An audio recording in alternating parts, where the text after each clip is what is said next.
a great honor to be with you. I was delighted when I walked in the room and saw the David Kennedy photos and paintings, and it was my privilege to work with David first in 1962 when I was teaching at Northwestern. He was chairman of the Continental Bank.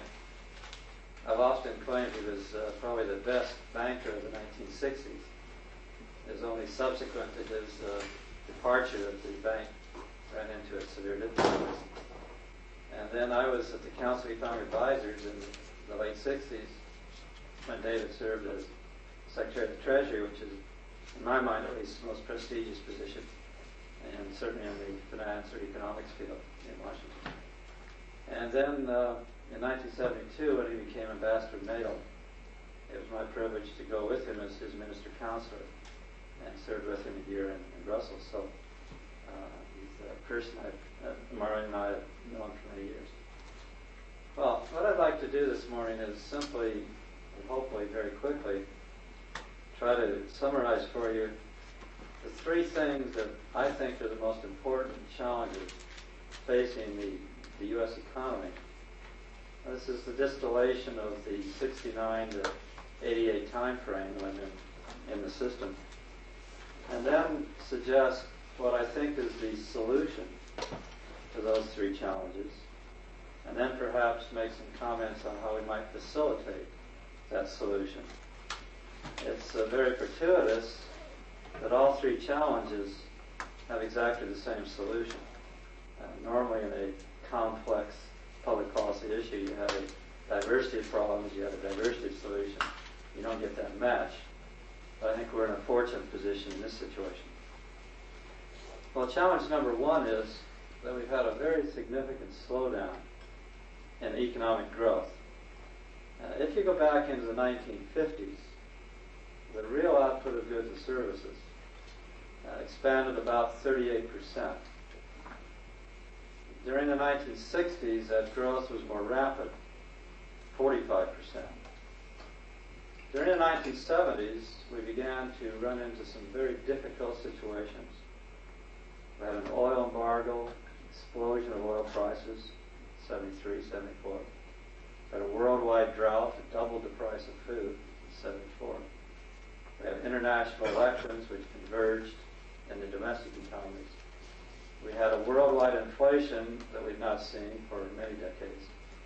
And the economic growth rate slowed down, and that decade expanded about 32%. Now, so far during the 1980s, 1980 through 1987, real output has increased just under 20%.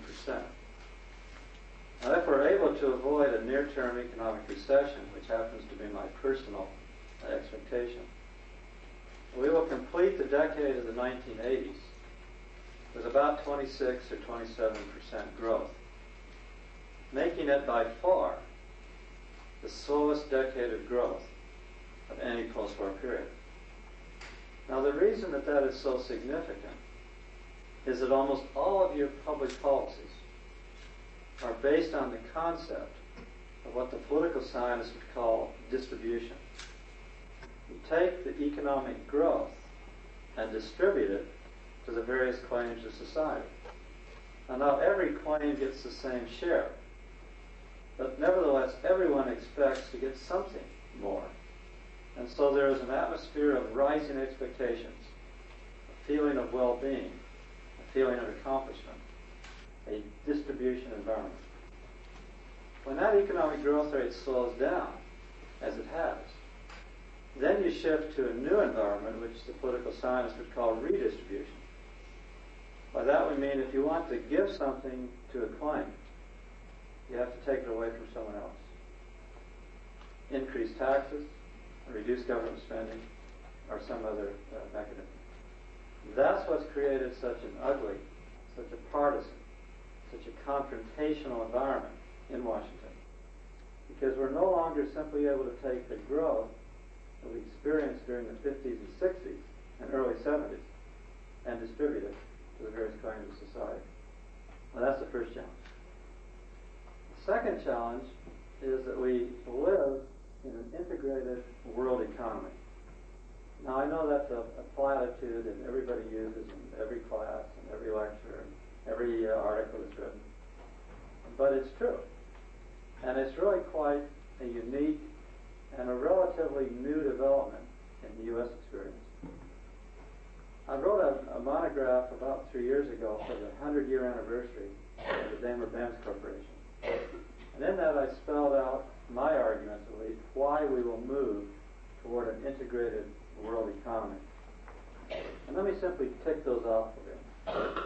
The first argument is that every country is moving rapidly toward the same economic model. Everybody has pretty much discovered that this is the best system. So what you have here are almost all the nations of the world moving rapidly or slowly toward the same production model. Even the most backward, the most pathetic, the most disappointing of major countries, I speak here of Russia, has recognized that if they don't do something very soon and very significant, that by the end of the next decade, they will be literally a fifth-rate economic power, far behind, and with a widening gap, behind the United States, behind Japan, behind Europe 92, which is probably the most exciting part of the world today, behind China, which is tremendously promising and beginning to move very rapidly in their growth rates. Russia will be a fifth-rate economic power with all that that means for its geopolitical position. The second argument is that trade is becoming so much more important. When I went to Washington in 1969 with stars in my eyes as a professor from the University of Michigan, world exports that year were $169 billion. Last year, they were $2.5 trillion. With another $500 billion on the services side. So we're talking here about a $3 trillion export market, and it is growing very rapidly. The extraordinary development of the Pacific Basin, the promising Europe 92 prospects, all of these things point to more trade, not less. Well, the third argument would be finance. If you were to make up a list when David was chairman of the Continental Bank in the 1960s, the early 1970s, almost every large bank in the world would have been an American bank. In today's world, you have to go to number 28 on the list to find Citicorp. The 10 largest banks in the world are Japanese. The others are German, French, Canadian, British. Now, there are reasons for this. We have 15,000 banks. Many other countries only have a handful, and they have a branch in every street corner. It is also a reflection of disparate capital requirements. You take a Citicorp, which is our largest bank, has about $6 billion worth of capital. You take a medium-sized Japanese bank, Fuji, it has $60 billion worth of capital, and others are much larger than that. Take investment banking. Here we have some very powerful firms. Salomon Brothers has $8 billion worth of market value. Or Shearson Hutton has $4 billion of capital. Or Merrill Lynch, just under $2 billion. Or Drexel Burnham with about $2 billion. These are large and prestigious firms. But compare them, if you will, with Nomura, which has $85 billion worth of capital. Or any of the other 7 major Japanese investment banking firms. Already within just a couple of years, they are dominant players in our Federal Open Market Committee transactions. They are the largest dealers in the London Eurodollar market and Eurobond market. In short, the Japanese investment banking firms are sweeping the world because it has been their decision that the yen exchange rate becomes a problem in the manufacturing area, but it is not a problem in the financial services area. So they have developed a target of becoming the dominant financial services institution of the world, and they're doing very well. We take raw materials. Raw materials must be shared. Every country in the world must utilize other raw materials, not even America. or Russia is self-sufficient in raw materials. The oil embargo of 1973 was a shattering experience. It was a very frightening experience. 5 or 10 years down the road, when OPEC regained world oil price control, we face that risk once again. Coordination of economic policy. For many years in the 80s, the United States attitude was you can like it or lump it. If you don't like our fiscal policies or our monetary policies, that's tough. In the mid-80s, as we came under severe duress, the dollar began to devalue. We then became the international. The Jim Bakers, the Joey Schultzes quickly turned that policy around, and we began to cooperate through the G7, which is the group of the 7 largest countries in the world. So you have to harmonize your policy in an integrated world economy. The international institutions, the World Bank, the IMF, all of these are becoming more important. The coordination of foreign aid. We did a projection which shows that right now the per capita GNP in the United States is about $17,000 per person. The Japanese is about $19,000 per person. Now, if you want to do some purchasing power parity adjustments, then the U.S. and Japan trade places. But in essence, they're of about equal per capita standing at the moment. By the year 2050, we anticipate that the per capita GNP in those countries, the United States, Japan, and Europe 92, will be about $100,000 per person. And that's a fairly moderate growth rate, because you're talking about compounding out the next 60 years. Well, you take a country like, say, Uganda. In 1984, Uganda had a per capita income of $700 per year. In 1987, it had a per capita income of $400 per year. So you see that it is rapidly deteriorating. By 2050, the projection is that that figure will change by $66. Not $66 per year, $66. So it doesn't take an intellectual giant to figure out that if a handful of countries in the world are going to have $100,000 per year income, and another 120 countries or so are going to have pitiful income, that the world won't work.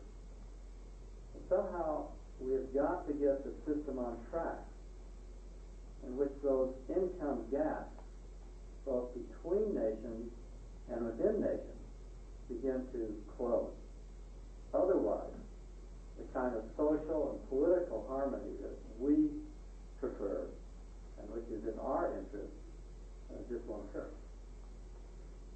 But by far the most important variable in this integration of the world economy, and I would give it a weight probably equivalent to all the others combined, would be technology. Technology is the driving force in the system. Just over 3 years ago, my wife and I, as I got ready to resign as Undersecretary, went to the People's Republic of China on an official visit. I thought there'd be 1 billion people chained at the ankle, walking around in rags with a vacant stare in their eyes.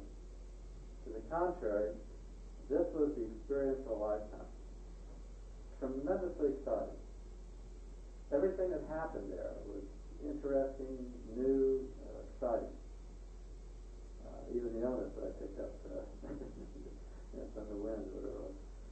But the thing that impressed me the most was that the wage rate in China was $1 a day. $1 a day.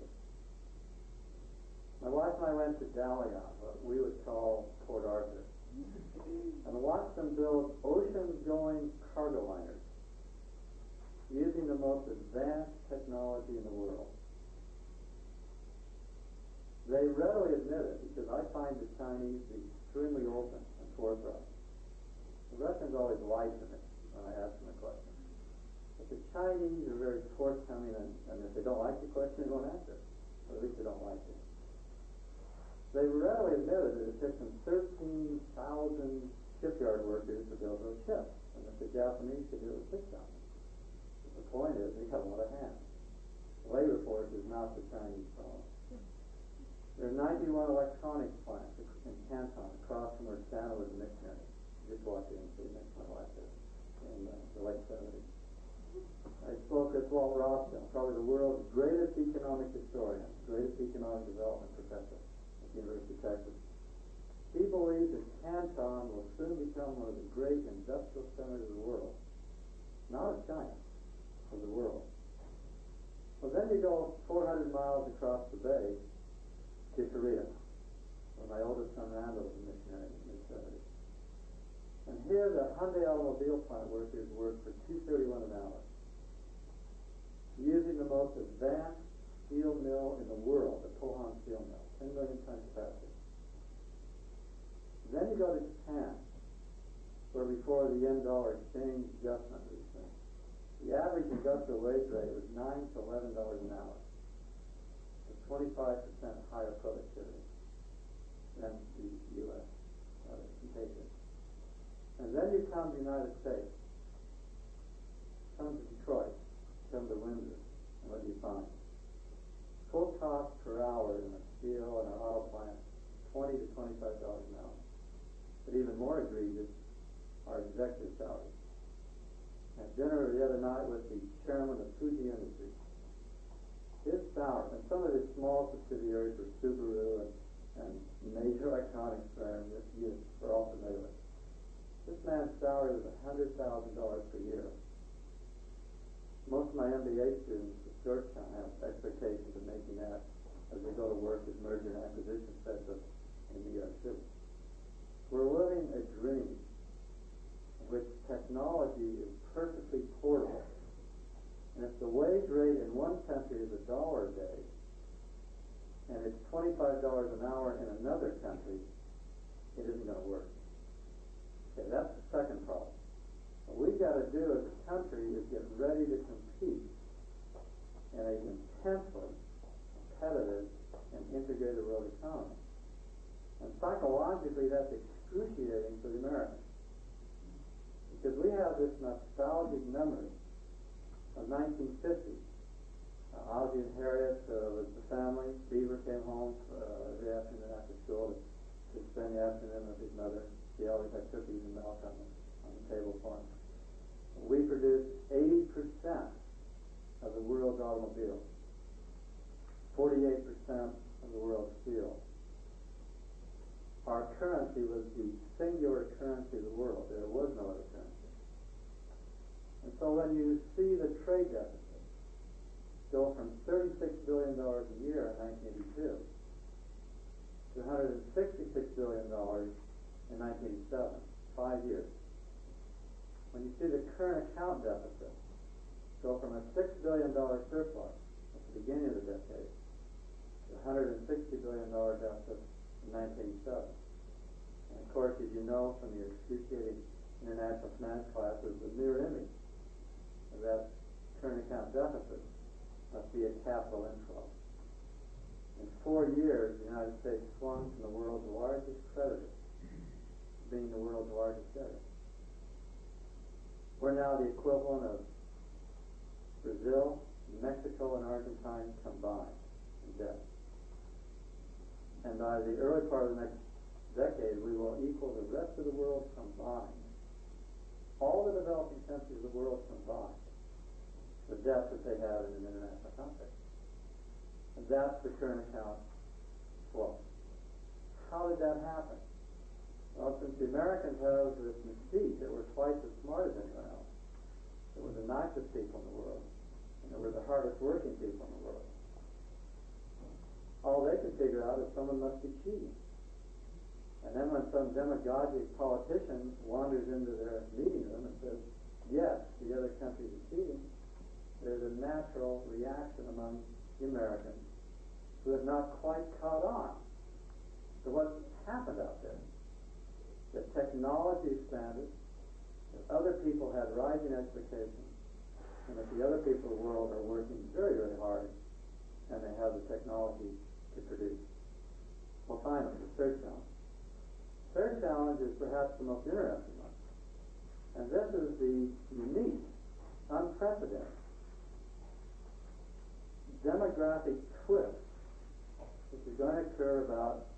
20 years out. That's a period of time from Richard Nixon to Ronald Reagan. Not all that long a period of time. Indeed, it exactly matches what I consider to be brief tenure in Washington. Now, what happened here? I have to give you some background. What happened here is that the birth rate, or what we call the fertility rate, the number of births per woman. The fertility rate in 1800 in America was about 7 births per woman because we needed labor force, we needed old age security provided by children.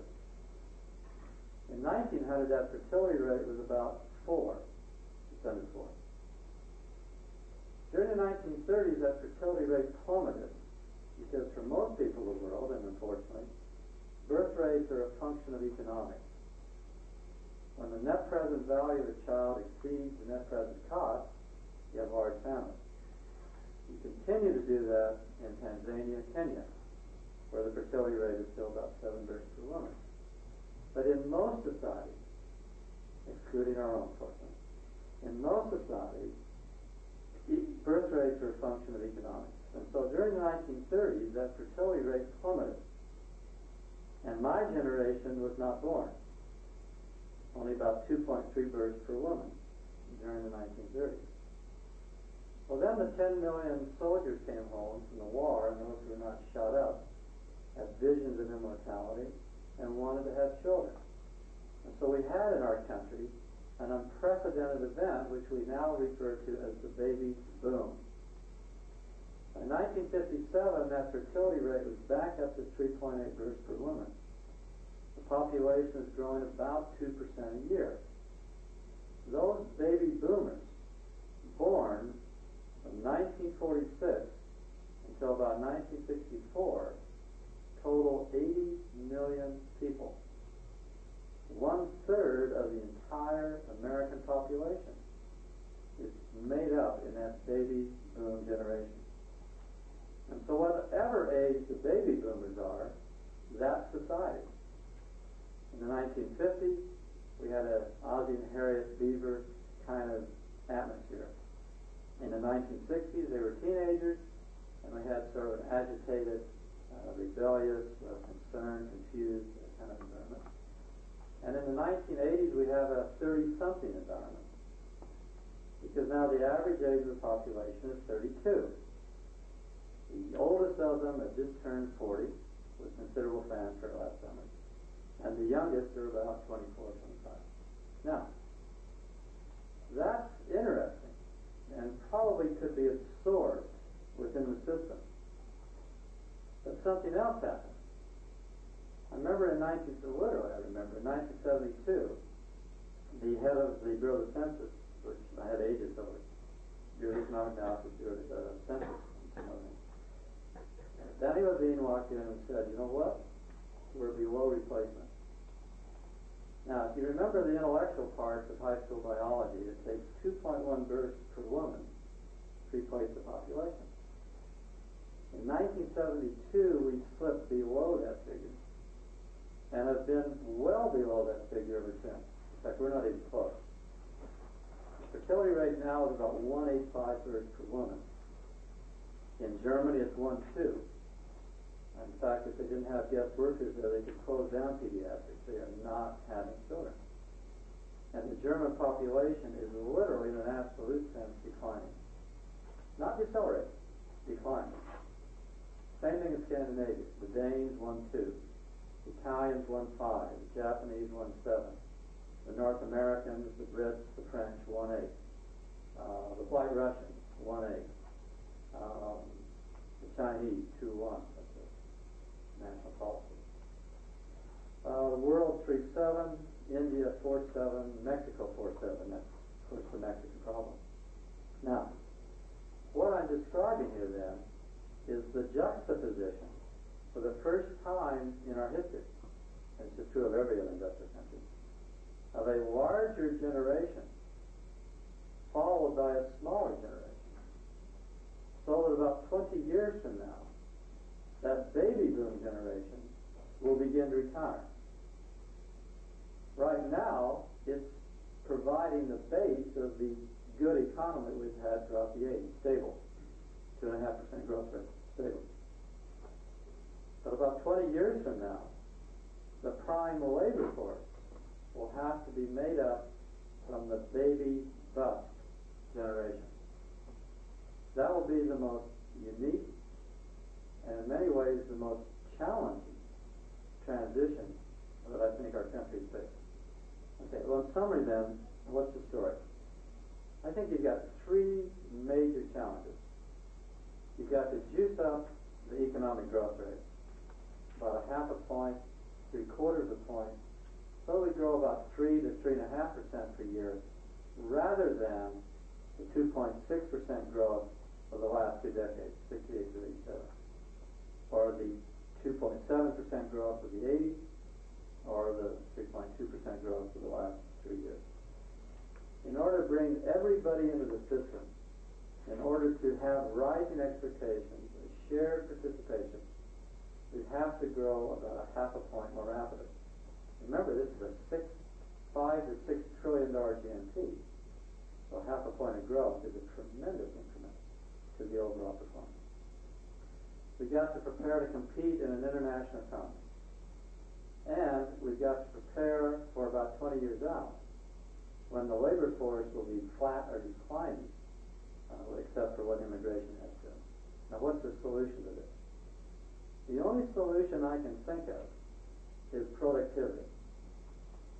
Productivity is a technical term that the economist uses to describe increased output for the same labor factor input. Same number of people working, same number of hours worked. In other words, you produce more for the same hours of work. Productivity. Now, unfortunately, productivity in the United States has been decimated. You go back from 48 to 66, it grew at an annual rate of about 3%, 2.8. From 66 to 73, 1.8, 2%. From 73 to 78, about 1.0, and since 78, it's been basically flat. 70% of the economy is in services. We get very little productivity out of the services sector. That's a terrible figure. It's very fuzzy, very difficult to measure. It's embarrassing, it's so bad. But that's a trend. 3, 2, 1, 0. No matter how badly we're measuring it, it is clear that there's been a significant deterioration in productivity. Now, unfortunately, while economists can pretty much estimate that it's decelerated, we can't explain why. We can explain about 1/2 of it. We think it's got something to do with the age and the composition of the labor force. We think it has something to do with the proliferation of government regulations. Whatever their value, they do constrain output. We think it has something to do with the shift out of agriculture into industry, which is now largely completed. Only 2% of the labor force is now involved in agriculture. 2%. We can feed 2 Americans with 2% of the labor force. An incredible productivity performance. Our major comparative advantage is agriculture. We can explain about 1/2 of it. What we can't explain, but what I think is the driving force, is the role of capital investment in plants and equipment, the role of technology, and the role of human resource development. Now let's look at each of those 3 categories. Where do we stand in capital investment? Investment in new plants and equipment relative to the gross national product, or the economic activity of the country. Where do we stand? Well, since 1960, we stand dead last. Dead last in the world. About half of the Japanese race, they spend about 30+% on their plant equipment. We spend about 16 total. If you take out housing, the Japanese spend about 19. We spend about 10. So we spend about half what the Japanese spend on new plants and equipment, and about 2/3 of what the Europeans spend. We almost caught the Brits, but we're just behind the British. Now, there are reasons for that again. We came out of the Second World War with our industrial base intact. We're a consumption society. We were an advanced society developed approximately from the First World War on. So there are reasons for this. But we are not at the cutting edge in a number of very fundamental industries. Okay, where do we stand on technology? Well, we used to spend about 3% of the gross national product on research and development. That's down now to about 2.82% on technology. About 117 billion a year on research and development. The Germans spend about 2.83, same percent, about 18 billion, much smaller economy, only about 60 million people. And the Japanese spend 275, a little less, and about 38 billion. So obviously we spend more on research and development than our two major competitors. But about half of our research is where? In the defense area. And there are some problems with transition, or getting that over into commercialization. In addition to that, we don't concentrate on basic research, the beginning of the study. As a result of that, the number one recipient of patents from the United States, patent office last year was who? Japan. And if you adjust for quality, the number one recipient was Japan. Okay, where do we stand on education? Well, when our children go to what we call school, they go for 180 days a year. When the Japanese student goes to school, they go for 240 days a year. So when the average Japanese high school student graduates, they have 5 incremental years of school. They are the equivalent of our college graduates. They have a 99% literacy rate. They are trained in the sciences and engineering and mathematics. Now you come to America. Over half of our degrees in the hard stuff, sciences, the engineering, the mathematics, are going to foreign students. And so in all these areas, America is beginning to have some problems. Finally then, what's the facilitation of this change? I believe that basically what we've had here is a misallocation of national resources away from investment, what the economists call investment, capital investment, technology, and human resource development, into what? Into consumption. We have the highest proportion of consumption of any nation in the world. About 66% of the gross national product is consumption.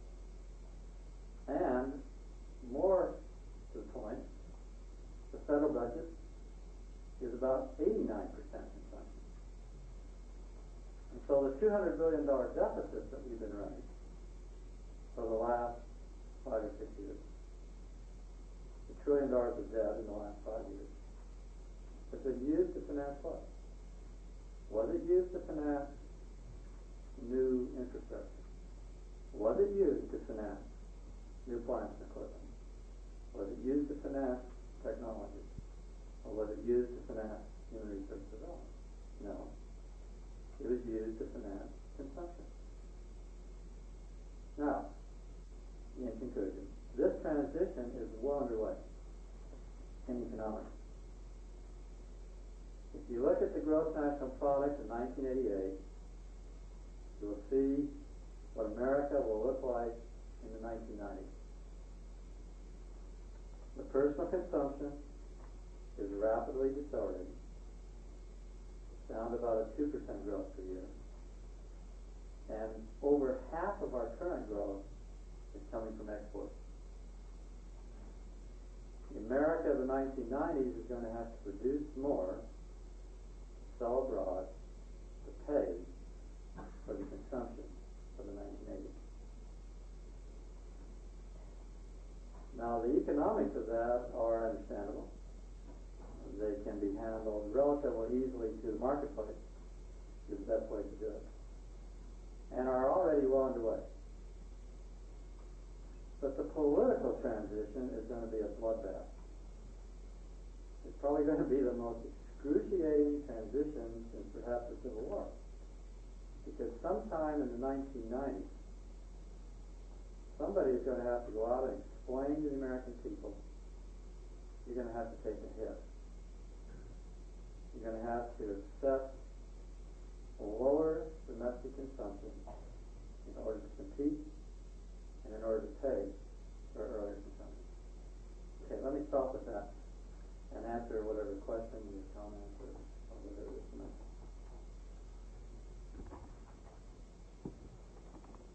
Yes? How realistic is it for the United States in getting its allies to think to pay more for burden sharing in terms of defense in the Bush administration? Are we going to push harder for that, do you think? The question is, what about burden sharing in military posture? David and I were at NATO, so I do have some background. Well, let's look at the countries of the world. We spend about 6% of our gross national product on the military. The French spend about 6%. The British spend about 3%. The West Germans about 3%. The Danes, hundredths of a percent. The Japanese about 9/10 or 1%. It really is a reflection of your geopolitical interests. You basically have two countries who have an international orientation. We have Russia, which is nearly as we can tell, and the figures are very good for us. They spend about 12 to 18% of their GNP on defense. Their economy is about half the size of ours, so basically we spend about the same amount. In the United States, those are what we would call international geopolitical interests. The other countries have regional interests. And so they do not have the same interests or reflect the same kind of concern. Now, the conventional wisdom, of course, is that the Japanese have a free ride, and that, of course, is wrong. Certain everybody understands that, don't they? By spending 1% of a very large gross national product, they now rank as the number 3 defense spender in the world. Third. They now have 200 destroyers in the Pacific Basin. They're taking over the defense posture in the Pacific Basin. If you've ever been to Japan and looked at some of those riot police, you wouldn't want to tangle with those people. They look like they're pretty tough customers. And so it is not accurate to argue that Japan gets a free ride. To the contrary, Japan is contributing in hardware and military and troops very significantly. And you would get exactly the same argument from there. Now the debate comes in, should the 350,000 troops be in Europe or not? Because that's got a balance of payments issue attached to it, some social issues. Quite frankly, the response there is, would you rather have them on the Hudson or on the Rhine? The European viewpoint is that they're providing the services for advanced positioning of the American military position. The answer to your question is, of course, we will push for increased burden sharing. Whether or not we'll be any more successful than we've been for the last 2 decades is very problematic.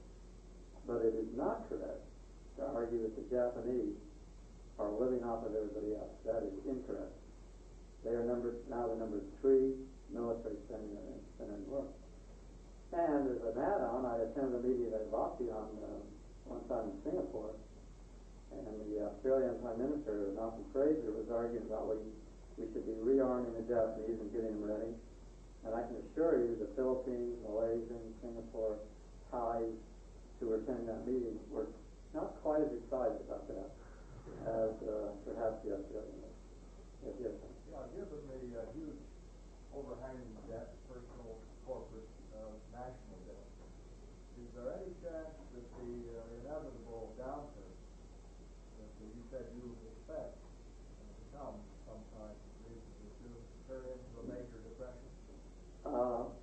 to say in my inarticulate way is I don't expect an economic recession during the next year or so. And that's all that you can look out for.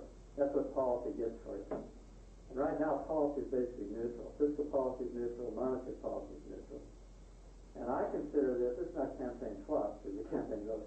I consider this to be the best balanced economy we've had for a decade or two, because no longer is it relying on consumption alone. Before, consumption is carrying the whole thing. But now we've got exports improved, we've got business investment improved, agriculture has bottomed out, begun to tip up a little bit, and energy has really bottomed out. So I consider the economy to probably be a better balance than it's been for some time, just in that question of person. Now, obviously, you'll have a recession at some point in time. That's a market system. But again, because of the demographics, I consider this to be a golden era. Because on the demand side, you've got those 80 million baby boomers spending money like there's no tomorrow. And on the supply side, they comprise the prime labor force. So you've really got to work hard to mess up, with this kind of a demographic infrastructure. Now, if you made up a list of the things that worry you the most, death would be certainly at or near the top. You could conjure up all kinds of international LDC debt problems. But that's not a function of debt per se, that's a function of trade. If you keep the trade going, then they can service those loans. Brazil got awfully close 3 or 4 years ago to servicing their loans when they had a more viable economy. Mexico was very viable at $25, $30 a barrel oil. In fact, they were a prime lender in the early 1980s. And incidentally, in passing, I consider Mexico to be the number one foreign interest in the United States. Number one. Above Japan, above Europe, above any other country I can think of, Mexico is ranked number one. We have a strong, democratic, healthy Mexico to our south. Then the concerns that we have about Nicaragua and Cuba and some other countries would be significantly reduced. They are dangerous not because of in and of themselves, but because of their potential impact on Mexico and the radicalization of the political process in Mexico. Well, debt is an extraordinarily serious problem. Personal debt, taking about 19% of our personal income flows, is at record highs. The mortgage debt, corporate debt, state and local government debt. And of course, the federal debt is about $2.6 trillion. That's up from $914 billion in the 1980s. So during my administration, we managed to rack up almost $1.8 trillion of debt in 8 years. Unprecedented. Right? If it's 200 years, you get to force 900 billion, and we did double that in the next 8 years. So this is really quite some experience. That we will probably repudiate. We will repudiate through inflation or some other device. The dangerous debt, in my mind, the dangerous debt is our international debt. This is the $400 billion or so of liabilities exceeding our assets. Now, about a week ago, my son Randall and Randall is a PhD out of Michigan. He's a senior economist at the Japan Economic Institute, country economic advisor. He's now at the State Department and on a small economic staff. And Randall and I did a paper on foreign investment in the United States and presented to about 500 people, investment bankers, on November 10th. We shattered all the conventional wisdom. We earn $5 on our foreign investment for every dollar we pay out. We are in a large surplus on foreign direct investment. And if you adjust it to market rather than book, massive surplus. We're sending out more money than we're taking in on foreign investment. The Japanese are a rather minor foreign direct investors, even with Honda, Nissan, and Toyota, and Bridgestone in the country. In fact, the Brits are sending more money in here than the Japanese are. The Dutch are sending just as much money in. No one's talking about bombing London or shooting down KLM planes. It's a cultural block that we've got. Well, anyway, the problem is not in foreign direct investment. It is in portfolio, stocks and bonds. But we encourage that money to flow in. And in the government sector, where we desperately encourage that money to flow in to finance what? To finance our consumption. And so the foreign debt, $400 billion at the moment, which will grow to $1 trillion or so by the early 90s, that's the problem. Much more serious than our domestic debt, which we will ultimately, eventually repudiate to another round of inflation at another time. You've got a micro problem in the savings and loan industry bankrupt. You hear a lot about that, physics, that are saving loan the corporation. Insurance, that is a disaster, an absolute disaster. But that's a disaster that's occurred. That's not in the future. They've already gone belly-up. Now it's just a matter of bailing them out, 10, 15 billion a year. And we'll probably do that off budget some way. But the future problem I consider to be much more significant is the international debt, and that is that you have to service it. You have to pay interest to do it. Student, yes. You're not a student. Yeah. What about Canada?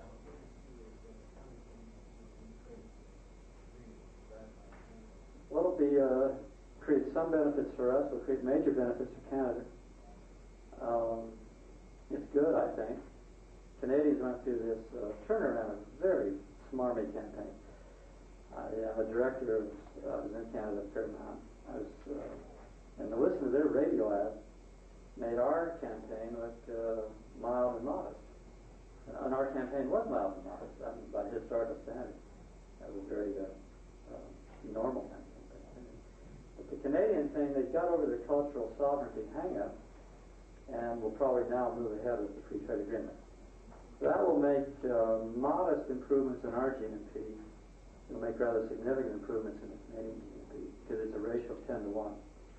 There are about 240 million Americans, there are about 28 million Canadians.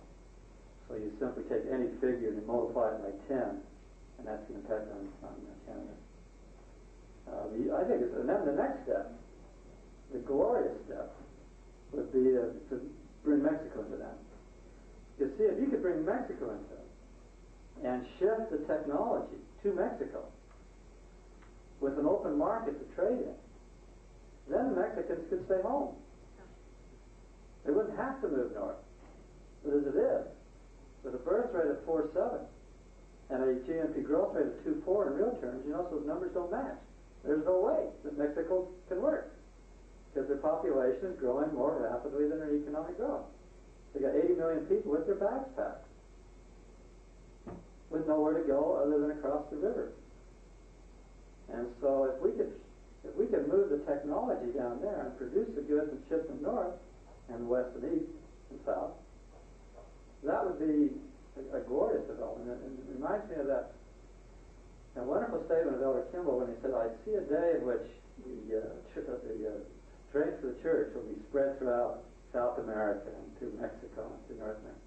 Well, his vision in ecclesiastical terms, if that could be converted into economic terms, there would be nothing like it in the world. It would be magnificent. But we've got some cultural hang-ups with that kind of transition, and the Mexicans do too. It's probably more of their hang-up than it is our hang-up. It's hard to live with an elephant as a neighbor. They roll over, you really got a problem. Yes? You mentioned that we're going to have to go from consumption to... shift, not go, but the transition, shift. Rather shift from consumption to investment. How are we going to get the public to go along with something like that? It seems, I mean, I'm thinking about my family in the Pacific, where my dad enjoys buying a lot of things, where he likes getting a new car every other year, that sort of thing. I'm sure there are a lot of people like that. How are we going to make that transition? It's already occurring. If you look at wage rates, the U.S. is now about third or fourth in the world in real wage rates. If you took our wage rates in real terms, take inflation out, they've been flat for about 5 years. The Germans are up about 42%, the Japanese are up about 39%. So we all sort of converged at the same level. So it'll show up in wage rates. It'll show up in purchasing power parity. It's already shown up in some of our basic industries, where you had laborers accepting lower wages to keep their jobs. It's a competitive world. It's exciting. Because that technology can spread throughout the world, and they can, in fact, I speak literally almost every day. And every time I speak, I have two rhetorical questions. First one is there anything that your company does that you cannot take anywhere else in the world and reproduce it in 6 to 12 months? And not one. In the last 3 years, I guess there's about 300 speeches. Not one single time has anyone ever repudiated that assertion. And the other rhetorical question I ask is, when's the last time anyone ever asked you to do anything? And the only two answers I've ever gotten back are Winston Churchill in 1940, and perhaps John F. Kennedy in his inaugural address. That's not what your country can do for you, but what you can do for your country. So times are changing, as someone once said. This will be evolutionary, not revolutionary, but it is, in my mind, inevitable and immutable. The economics of it are working out relatively well. That's not the problem. The problem is the one that I phrased and you've now repeated. How do you get this political transition to recognize that we cannot live at 2 and 3 and X times standard of living of other people in the world when their intelligence, their efforts, and their technology, most importantly, and their capital is of a commensurate size. And so, my answer is it will occur naturally and inevitably. And you won't see it overnight, but you will see it gradually. And there's nothing wrong with this, in my mind, if you believe in a sort of a brotherhood or an equality of life or a more peaceful and harmonious kind of social and political structure. That's probably a good way to end. I really appreciate the university very much.